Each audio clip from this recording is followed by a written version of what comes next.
esto es un decreto que es susceptible de ser cuestionado judicialmente. Pero más allá de los aciertos del decreto en sí mismo, que si usted lo lee, contiene disposiciones que tienen países del primer mundo. Ahora bien, esto no puede ser una cuestión aislada por un decisionismo de una ministra de turno, sino que tiene que ser parte de una política de Estado. Hay fuerzas de seguridad y fuerzas de seguridad. Hay un problema cultural en la formación de nuestras fuerzas de seguridad, lo que lleva a creer a muchos de que puede dar lugar al gatillo fácil. Entonces, en ese contexto tiene que analizarse esto. Por ejemplo, consultar desde el gobierno nacional a todas las provincias cuál es el estado de sus fuerzas, quiénes pueden ser capacitados.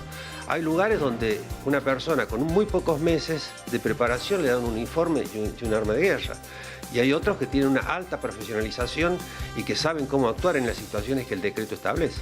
El decreto Bullrich obviamente es solo dirigido a las fuerzas federales y de seguridad que del Ministerio de Seguridad dependen, y claramente está por debajo de la Constitución, debajo de las leyes, debajo de los códigos de procedimiento, que son las leyes que han sido votadas por el Congreso de la Nación para regir esta materia. Formalmente está en la pirámide, en la base de la pirámide de la Constitución Nacional y los tratados, las leyes especiales, el Código Penal, las leyes especiales, los decretos, esto es un decreto y un reglamento. Así que está en la base. A partir de allí, desde lo formal, no puede traccionar hacia otras normas superiores.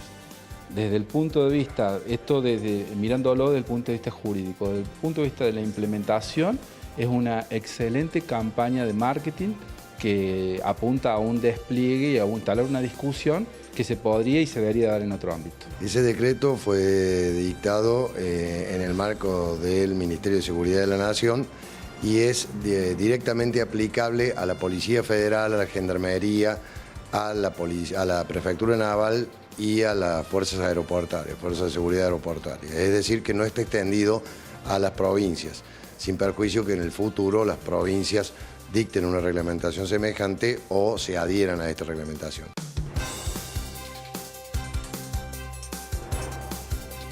El exceso del funcionario público no se establece por un decreto, sino que está perfectamente establecido en el Código Penal, ¿no es cierto? Y eso lo tienen que interpretar los jueces en cada caso en particular.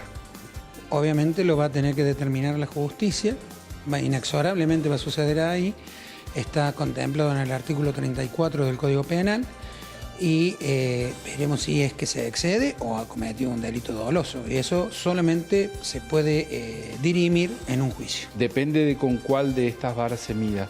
Si se va a medir con las normas que están en vigencia, con lo que establece el Código Penal en el artículo 34 y con todas las interpretaciones jurisprudenciales que existen. Este reglamento lo que hace simplemente es justamente eso, reglamentar el uso de las armas por parte de los efectivos. Si se ha excedido o no, va a seguir siendo actividad de la justicia determinar si ha actuado como corresponde o como se corresponde con este reglamento que se ha dictado. De ninguna manera mientras sea una medida aislada.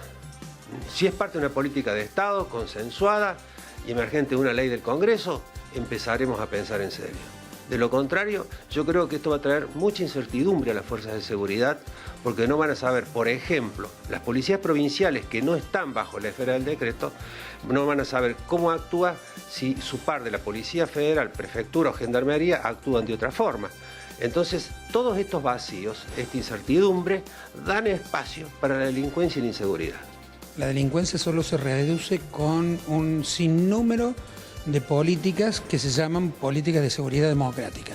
No solo con policías, no solo con armas, con mucha inteligencia, para eso existen especialistas en inteligencia criminal, y con mucha inclusión social, con mucho trabajo, con mucha educación, con mucha escuela, con mucho deporte. Si no hay todas esas cosas, difícilmente terminemos esta guerra de pobres contra pobres, porque los ricos no son las víctimas de la delincuencia. Ellos viven en barrios cerrados y van en sus autos, y normalmente el que sufre el arrebato es el trabajador que está en una parada de ómnibus. De ninguna manera.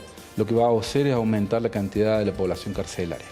Entiendo que puede llevar a una disminución del uso de armas por parte de los delincuentes en la comisión de los delitos.